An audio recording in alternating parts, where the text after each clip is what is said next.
The Inch Prince. Long ago, in a remote village in China, there lived an old couple named Mr. and Mrs. Ping. Their home was a tiny house at the foot of a mountain beside a rushing river. The Pings loved it. Every day, Mr. Ping weeded the beans and the rest of the plants in their vegetable plot. Meanwhile, Mrs. Ping fed the chickens and all the other animals. As dusk fell, the couple watered the sweet-smelling flowers in their beautiful garden. The Pings had everything they could possibly want. Well, almost. "I wish we had some children," sighed Mrs. Ping sadly one evening. "So do I," said Mr. Ping. "But only a teeny child could fit in our teeny house. We hardly have room for the cat." "Small things can be special too," said his wife. "Maybe," said Mr. Ping. "But there'd need to be the smallest child in the world to fit in here."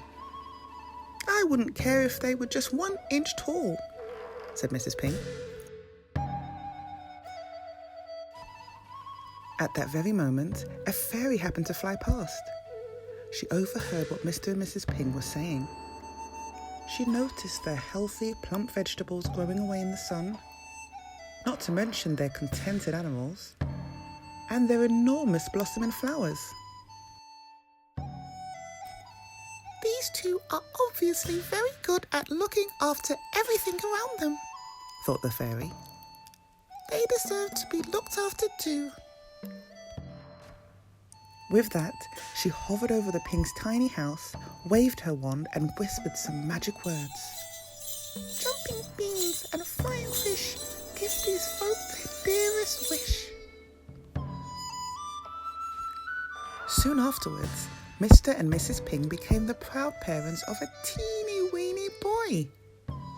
In fact, he was so teeny he was just 1 inch tall. "Well, we wanted a small child." "Isn't he sweet? Let's name him Isunbushi," said Mrs. Ping. "It means 1 inch boy." "And we could call him Issy for short," said her husband.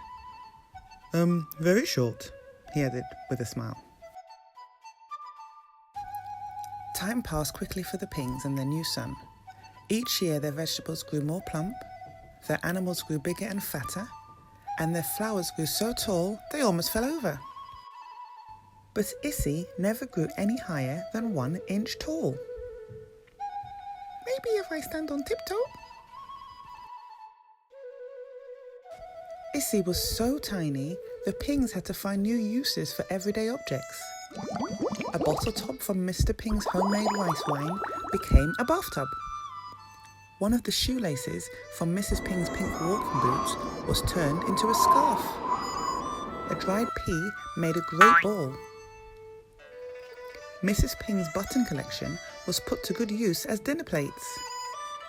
And every night, Issy curled up to sleep in his little matchbox bed.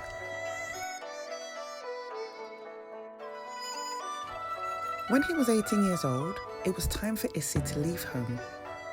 "I'll get a job in the city," he announced confidently. His parents gave him 3 presents for his journey.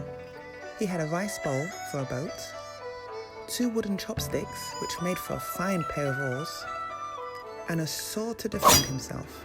Actually, Mrs. Ping's sharpest needle. Issy set off on his long journey down the river. Between tall mountains, past sleepy little villages, around wild woods, and through walled market towns, until he reached the bustling big city. Issy clambered ashore and scuttled along the crowded streets. "I'll ask the emperor for a job," he thought. "That's if I don't get squashed first." After dodging hundreds of stomping feet, Issy finally reached the emperor's enormous palace. He strode up to the guards on the gate. Issy puffed out his chest. "I'd like a job," he declared, politely but firmly. The guards looked down and laughed. "You're teeny," said one with a chuckle. "What could a pipsqueak like you do?" "I could run past you for a start," said Issy. He jumped over the guard's foot and darted into the palace before anyone could stop him. In the courtyard, a maid was busy washing the royal clothes. "I'd like a job," said Issy. "Hee hee, you're weenie," chuckled the maid. "What can you do?" "I can run past you for a start," Issy replied. He jumped over the maid's soap and sprinted into the palace kitchen. A cook was preparing the royal dinner. "I'd like a job," said Issy. "Huh," snorted the cook as he stirred a pot of squelchy cabbage. "You're teeny. What can you do?" "I can run past you for a start," answered Issy with a grin. He swerved around the cook's oven and dashed into the next room. Issy gasped. He'd arrived in the throne room. He bowed respectfully to the Emperor and the Princess. "I'd like a job, please," said Issy. "Wow, would you now?" said the Emperor. "He's teeny weeny, Daddy," said Princess Chi-Chi. "What can he do?" "Well, I ran past your guard, your maid, and your cook to get here," said Issy proudly. "They couldn't stop me." The Emperor thought for a moment. "You can look after Princess Chi-Chi," he said. "She needs a bodyguard." "But Daddy," moaned the princess, "how could he defend me? He's only 1 inch tall." "Small things can be special too," said the Emperor wisely. "You're hired." "Thank you, Your Majesty," said Issy. From then on, Issy never left the princess's side. He was there in the morning. He was there in the afternoon. He was even there at night. One day, the princess left the palace to visit her aunt, far beyond the city. As usual, Issy was right by her side.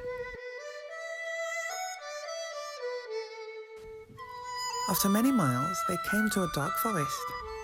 "I'm scared," said Princess Chi-Chi. "I'll look after you," said Issy. "What can you do?" quivered the princess. Just then, a terrifying cry echoed through the wood. "Help!" A giant ogre crashed through the trees. He reached out to grab the princess. "Put her down!" shouted Issy with all his might. "Well..." "You?" grunted the ogre. "What could you do?" With that, the ogre scooped up Issy. "I love bite-sized snacks," he said, and popped Issy into his mouth. Issy thought quickly. He took his needle sword and pricked the ogre's tongue. The ogre let out an ear-spittling howl. The ogre spat out Issy and ran off into the woods. "That'll teach him," cried the tiny bodyguard. "Thank you, Issy," said the princess. "You saved my life." "Hey, look," said Issy. "The ogre left his hammer behind." "The legends say that an ogre's hammer is magic," said the princess excitedly. She tried to pick up the massive tool, but it was far too heavy. "Oh, I wish you were bigger, Issy," she puffed. "Then maybe you could lift it." Instantly, a cloud of magic stars shot out of the hammer and swept around Issy. "What's going on?" he cried. Issy felt something strange happening.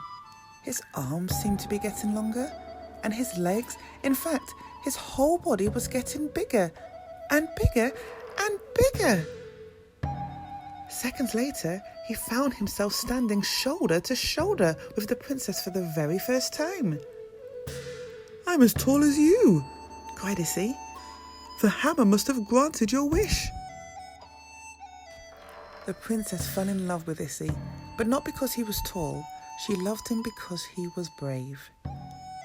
It wasn't long before they got married and lived in a house next to the palace. The house was small, but Prince Issy and Princess Chi-Chi were happy. They both knew that small things can be special too. The end. Don't forget to subscribe.